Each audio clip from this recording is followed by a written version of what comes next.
Okay, so, as a philosopher, you've probably spent a lot of time like thinking about how to define, big concepts like good or justice, right? Oh, absolutely. Well, what if we take that same kind of philosophical thinking and apply it to the world of business? Oh, that's interesting. Yeah, so in this deep dive, we're going to be looking at the Stanford Encyclopedia of Philosophy entry on business ethics Okay. and kind of like dissecting, all the ethical stuff that comes up when we talk about exchanges and the players involved. I think it's really cool for like a philosophical mind like yours Yeah, is that the questions we grapple with in business ethics, they're not, some new thing. right. If you go all the way back to like the Code of Hammurabi, like almost 4,000 years ago, Wow. you could see that people were already concerned about fair dealing and ethical behavior in trade. That's true. So even though the formal field of business ethics is relatively new, the underlying philosophical questions are super old. Yeah, that's a good point. So we're not trying to treat business ethics as like, less rigorous or anything. Right. It's a real area of applied ethics with these deep philosophical roots. Absolutely. And for you, listening, we're really going to hone in on the normative questions. Okay. Like what is ethical and what's unethical in business. We're not going to get into all the social science stuff, Yeah. like does being ethical actually make you more money? Or why do people act unethically? We're going to stick to the philosophy. I think that's really the core of it, right? Like, what are the moral obligations of people and organizations when they're doing business? What principles should guide them when they're exchanging goods and services? Exactly. So in this deep dive, we're going to tackle a few key areas. We'll start by looking at, what does it even mean for business to be about exchange? Like, what are the ethical implications baked into that? Right. Then we'll get into a really tricky question. Can a corporation actually be a moral agent? Like a who that can be held responsible? Hmm. That's a tough one. Or is it just a what? Kind of like how we talk about collective responsibility. Yeah. Like we say things like Google innovates or ExxonMobil caused that oil spill. Right. We assign agency to these companies. Yeah, exactly.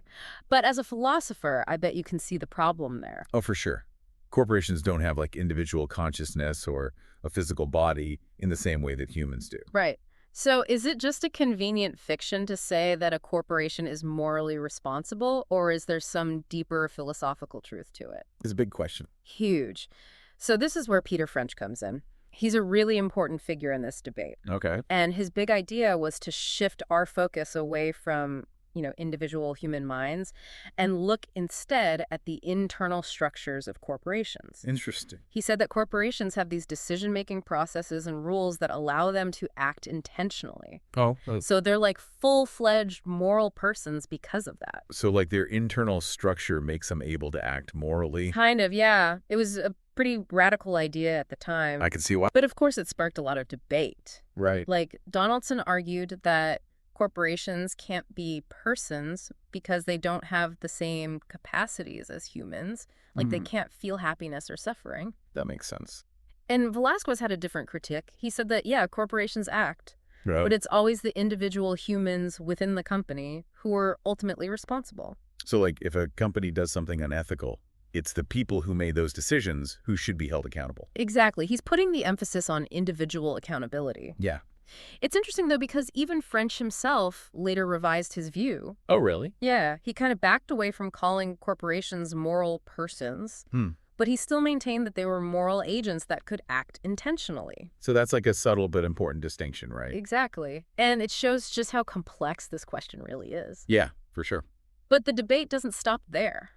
Contemporary philosophers like List and Pettit have come up with this really interesting argument based on what they call discursive dilemmas. Discursive dilemmas. Yeah, basically they're saying that a corporation's decisions can be different from what any of its individual members would have chosen. How does that work? Well, it's kind of like how, in a group discussion, sometimes the final decision isn't something that anyone in the group totally agreed with at first. Oh, I see, because of how the discussion and voting went. Exactly. And Liss and Pettit say that this shows how corporations have a kind of independent agency. So the structure of the decision-making process itself creates a kind of agency that goes beyond the individuals. Yeah, it's like the whole is greater than the sum of its parts kind of thing. That's a fascinating perspective. And it definitely makes it harder to figure out, where exactly moral responsibility lies. Yeah, for sure. And then there's the whole question of what intention even means in this context. Right. Some philosophers say that corporations can't really have intentions in the same way that humans It's do. because they're not conscious in the same way. Right. Like if you think of intention as a specific mental state with beliefs and desires and a conscious plan. It's hard to see how a corporation could have that. Yeah. But others have a more functionalist view. Okay. They say that intention is more about, rational planning and responding to reasons. I see. So if a corporation has procedures for setting goals and acting in a consistent way. Then it can be said to have intentions in a meaningful sense. Exactly. Yeah. And then there's Sepinwall's argument, which brings emotion into the mix.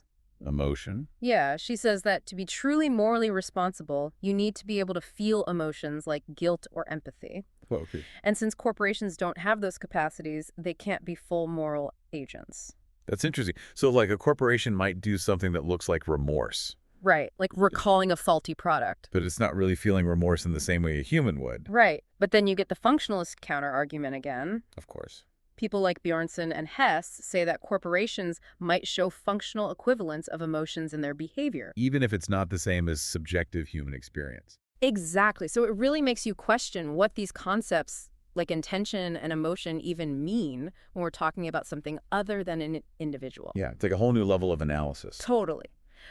But even if we can't definitively say whether corporations are moral agents, what are the practical implications of all this? Like, how should we treat them? That's the crucial question, right?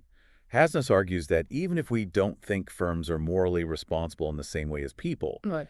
we can still regulate them, require them to compensate for harms, and even condemn their culture if it's unethical. Right. We might not blame them the same way we'd blame a person, but we can still hold them accountable. I see.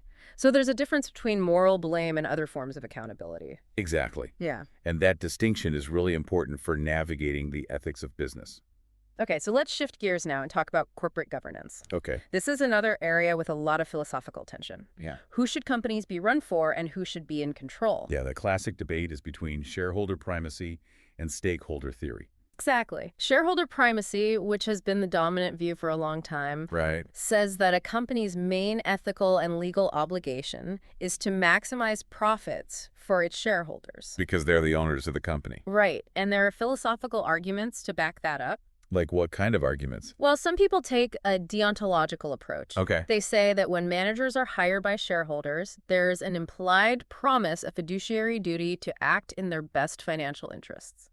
So it's like a moral obligation based on that agreement. Exactly. People like Friedman and Hasnas have made this argument. I see. But this whole ownership argument has some problems. Like what? Well, as Bainbridge Stout and Spreadler point out, shareholders don't actually own the corporation itself. Oh, right. They own shares of stock. Right, which are financial instruments. So it's not the same as owning a house or a car. Exactly. And Boatwright even questions whether managers ever actually make this promise to shareholders. Oh, interesting. Like, is it really explicit or even implicit? And then there's the consequentialist argument for shareholder primacy, Okay. which says that it leads to greater economic efficiency and benefits everyone in the long run. Because it gives managers one clear objective. Exactly. Maximize shareholder value. Economists like Hansman and Crackman and Jensen have argued for this. The efficiency argument is definitely compelling from an economic standpoint. For sure. But it has its critics, too. Like who? Well, Hussein, for example, says that forcing all companies to focus only on shareholder wealth Yeah. can limit individual freedom and prevent other valuable economic activities. So it's like putting all your eggs in one basket. Right. It raises questions about what the goals of economic activity should be and how much individual choice matters. That makes sense. On the other side of the debate, you have stakeholder theory. Right. Famously associated with Freeman. Exactly. And stakeholder theory says that managers have to balance the interests of all stakeholders. So not just shareholders, but employees, Yeah. customers, suppliers, the community. Yeah, anyone who has a stake in the company's actions. That's a much broader scope. It is. And the key difference from shareholder primacy is what to do with the leftover profits. The residual revenues. Right. Shareholder theory says those profits go to the shareholders. But stakeholder theory says they should be used to benefit all stakeholders. Exactly, taking everyone's interests into account. But that sounds really hard to do in practice. It can be. One of the main criticisms of stakeholder theory Yeah. is that it's difficult to define exactly who counts as a stakeholder. Right, like where do you draw the line? Orts and Strudler have pointed that out. It could get really broad. It could. And even if you can identify the stakeholders, how do you balance all their competing interests? Yeah, there's no clear formula for that. That's been a big challenge for putting stakeholder theory into practice. I see. But proponents of stakeholder theory have some responses. Like what? Well, there's the instrumental argument, which says that taking care of all stakeholders actually leads to better long-term performance for the company. So it's good for business in the long run. Right. And Freeman, along with Evan, has also made an argument based on Rawlsian principles of justice, Oh, interesting. saying that it's morally just to consider everyone who's affected by a company's actions. I see. It's also worth noting that how people understand stakeholder theory is changing. In what way? Well, Norman suggests that it's not necessarily a direct alternative to shareholder primacy, Okay. but more like a mindset, a way of approaching business decisions that emphasizes all these different relationships. So it's not an either situation. Maybe not. The conflict might not be as absolute as it seems. That's a good point. And even in a system that legally prioritizes shareholders, Right. having a stakeholder mindset can still encourage managers to think about the broader social and ethical consequences of their decisions. Yeah, makes sense. And remember, as Goodpaster and Norman remind us, Yeah. this whole debate about the ends of a corporation doesn't mean we can forget about the means. Right. Like whether you focus on shareholders or stakeholders, certain actions are just wrong. Like fraud or mistreating employees? Exactly. Mishia emphasizes that duties of beneficence still apply. For sure. Now let's talk about the means of corporate governance. Okay. Who should have control over corporations? Another big question. It is. And the arguments often mirror the debates about the ends. Right. Like if you believe companies should primarily serve shareholders, Yeah, then it makes sense that shareholders should also have the control. exactly. And that's Friedman's argument. Okay. He says that shareholders are the owners, so they have the right to control the corporation. To make sure it's run in their interest. Right. But like we said earlier, the whole idea of shareholders as owners is debatable. Yeah. So that weakens Friedman's argument. It does. So some philosophers and economists have a different view. What's that? It's called the contractarian perspective. Okay. People like Easterbrook and Fischel and Jensen and Meckling have articulated this. I mean, what does it say? Well, they see a corporation as basically a bunch of contracts Okay. between different parties like shareholders, employees, Yeah. creditor. And from this perspective, the shareholders who provide the capital are the ultimate decision makers. Because they bear the most risk. Right. They're the ones who elect the board of directors. But does that necessarily mean they should have all the control? Well, that's where the debate gets interesting. Yeah. Because thinkers like Anderson have criticized this kind of corporate governance, Okay. saying it can be unjust and give too much power to a small group. So it's like an unaccountable private authority. Exactly. And this has led to a lot of arguments in favor of more worker participation. In decision making. Yeah. Things like giving workers the right to reject arbitrary directives, or Ugh. even more extensive models of co-determination where workers have a real say in company policies. It's like a more democratic workplace. Right. And some even argue for full worker control over the enterprise. Wow. That's a big change. It is. And all these arguments for worker participation have different philosophical justifications. Like what? Well, some focus on protecting the interests and well-being of workers. Okay, that makes sense. Others emphasize individual autonomy and self-determination. So extending those principles to the workplace. Exactly. And then there's the parallel case argument, Interesting. which says that if democracy is good for governing a country, Yeah. then maybe it's also good for governing companies since they have such a big impact on people's lives. I can see that. And Pateman argued that participating in workplace decisions can actually help train people to be better citizens in a democracy. That's a fascinating idea. It is. But of course, there are counter-arguments, too. Like what? Well, some people say that we should stick to the existing contracts and Well- respect the freedom of individuals to structure their economic relationships however they want. So it's about upholding those agreements. Right. And then there are concerns about efficiency. Ah, yeah. Like, would more worker participation make decision-making slower and less efficient? And potentially hurt the company's performance. Exactly. So it's this tension between democratic ideals and economic imperatives. Yeah, for sure. Okay, so we've talked about the who and the for whom of business ethics. Right. Now let's talk about the how The how. Yeah, the different philosophical frameworks we can use to analyze ethical problems in business. Oh, okay. So like different lenses for looking at the same issues. Exactly. And one really relevant approach is virtue ethics. Virtue ethics, I remember that from my philosophy classes. Yeah, it's all about focusing on the character of the people involved in business Okay. and the inherent goods that those business practices are trying to achieve. So it's not just about rules or consequences, but about being a good person in the context of business. Exactly. It asks what virtues are important for being excellent in your business practices. Like honesty, integrity, fairness? Exactly. And it also looks at the specific aims and values of different businesses. Like what are you actually trying to accomplish? And how do you need to act in order to achieve those goals in an ethical way? So it's about the internal goods of business practices. Right. And some scholars also emphasize the idea of business as a community Oh, and how those communities should be structured to help everyone flourish. I see. Another major framework is deontology.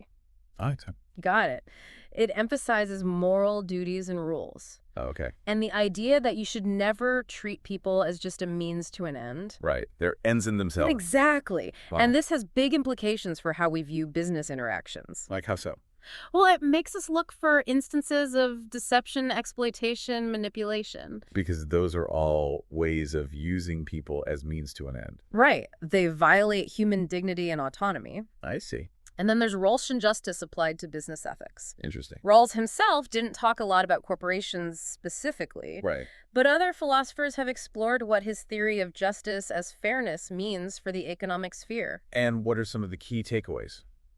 Well, it raises questions about power and resources within companies Okay. and the need for meaningful work, Right. and whether there are alternative models of corporate governance that might be more just. That's a lot to consider. It is. And finally, there's the market failures approach. What's that one about? Well, it starts by looking at the economic justifications for markets. Okay. Like the idea that they can lead to the best outcomes for everyone under perfect competition. Right. And then it says that people have an ethical duty to not mess up those conditions. So like don't cheat or create monopolies or lobby for unfair advantages. Exactly. Because those things undermine the fairness and efficiency of the market. That's an interesting way to approach it. It is. And all these different frameworks show just how rich and complex business ethics is. Yeah. It's not just about applying a simple set of rules. Nope. You need to engage with these big ethical theories to really understand what's going on. It's a whole philosophical world. It really is. Yeah. So as we wrap up this deep dive, I want to leave you with something to think about. Okay. We've talked about the nature of corporations, their purpose, their responsibilities, and all these different ethical frameworks. So how has all this changed how you view basic philosophical concepts like value fairness or even the good life? Does this world of business, which seems so practical, actually have something to teach us about philosophy's biggest questions? It's a great question to ponder. It is.